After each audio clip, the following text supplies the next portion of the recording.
বন্ধুরা, আজকের আলোচনা নিয়ে এসেছে একদম গরম গরম।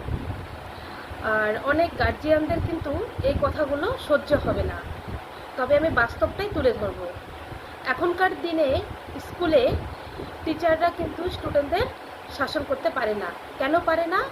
অনেক গার্জিয়ান আছে যে তারা এত বাচ্চাকে ভালোবাসে, তারা তাদের বাচ্চাকে শাসন করতেই দেয় না।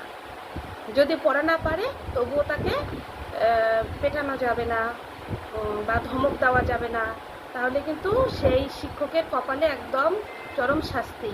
হয় তাকে স্কুল থেকে বের করে দেওয়া হবে, না তো তাকে মাথা নত করতে হবে, এরকমই। তার জন্য কিন্তু আজকে এই শিক্ষার হাল।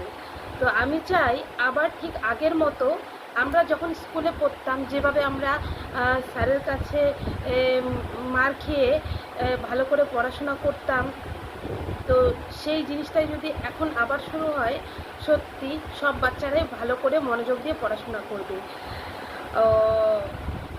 আগের দিনে কি মায়েরা কি বাচ্চাদেরকে ভালোবাসতো না? না, এখনকার বেশি মায়েরা বা বাবারা বেশি বাচ্চাকে ভালোবাসে।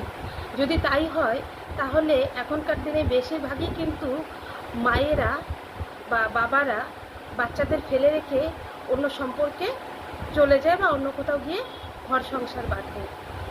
তো তাই বলি, এসব ছেড়ে দিয়ে সবাই এক হয়ে আবার শিক্ষার ব্যবস্থাটাকে যদি ফিরে আনা যায়, অকারণে শিক্ষকদের উপর দোষ না চাপিয়ে, আমার মনে হয় সত্যি শিক্ষার হাল আবার ফিরে আসবে। সবার বাচ্চাই